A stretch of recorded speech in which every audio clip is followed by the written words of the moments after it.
एक बहुत ही छोटी बच्ची जो अपनी दादी से बहुत प्यार करती थी।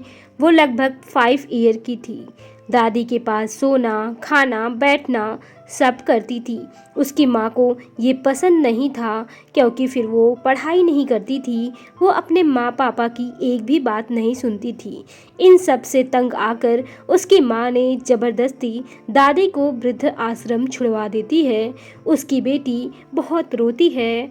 फिर अब वो उदास रहने लगती है।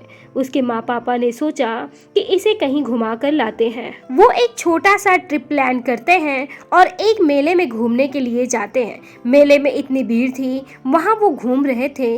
बेटी को खुश देखकर वो बहुत खुश हो रहे थे कि तभी भगदड़ मच गई और उसकी बेटी का हाथ माँ के हाथ से छूट जाता है और माँ बाप से अलग हो जाती है। वो मासूम को पता नहीं चला। वो रोते हुए माँ को ढूंढती है और मेले से बाहर निकल जाती है। उधर उसके माँ बाप ढूंढकर परेशान हो रहे थे। उसकी माँ तो बेहोश हो चुकी थी। वो वहाँ उसे 2 दिन तक ढूंढते हैं। फिर घर आकर पूरी कोशिश करते हैं ढूंढने की। उधर उस बच्ची को एक बेचारी भिखारन पा जाती है। वो मजबूरी जानती थी। उसे समझ नहीं आ रहा था कि उस बच्ची का वो क्या करे। उसने सोचा कि पास में एक अनाथालय है, क्यों ना हम बच्ची को वहीं पर दे दें। वो वहाँ बच्ची को दे देती है।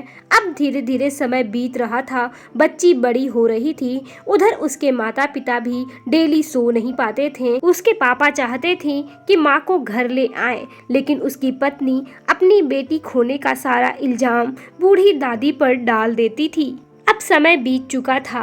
बच्ची बड़ी हो गई थी, लेकिन बच्ची फिर भी हर वृद्ध आश्रम में अपनी दादी को ढूंढती थी। उसे कुछ पता नहीं था, ना ही कोई फोटो था। वो पास में शिव मंदिर था। वो वहाँ हर सोमवार को पूजा करती थी और अपने दादी से मिलने के लिए प्रेयर करती।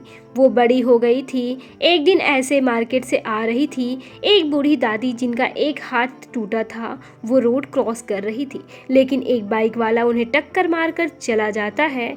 वो उठने की कोशिश करती हैं और गिर जाती हैं। तभी बच्ची उन्हें आकर उठाकर रास्ता पार कराती है।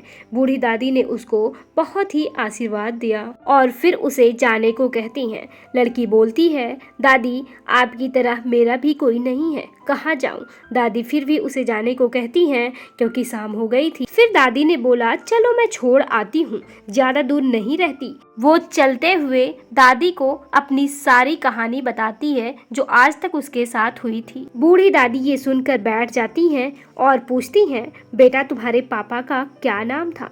लड़की जैसे ही बताती है, बूढ़ी दादी उसको गले लगाकर रोने लगती हैं और बोलती हैं, तू मेरी ही लाडो है, ये सब कैसे हो गया।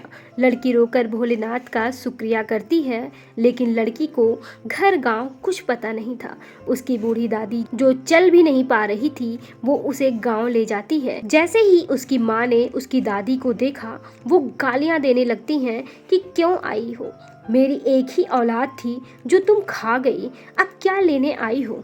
पीछे से एक लड़की आती है। उसकी माँ उसे पहचान नहीं पाती है। उसे कहती है, ए लड़की, इस बुढ़िया को जहाँ से लाई हो उसे वहीं छोड़ देना। लड़की रोते हुए अपनी माँ को गले लगा लेती है और कहती है, माँ मैं ही तेरी लाडो हूँ। उसकी माँ उसे गले लगाकर बहुत रोती है और उसकी दादी से बहुत माफ़ी मांगती है। जैसे ही दादी का पैर उसकी माँ ने पकड़ा माफ़ी मांगने के लिए, दादी इस संसार को छोड़कर पहले ही जा चुकी थी और उसकी माँ रोती रह जाती है। ऐसी ही मार्मिक कहानियाँ सुनने के लिए दोस्तों चैनल को लाइक और सब्सक्राइब करना ना भूलें।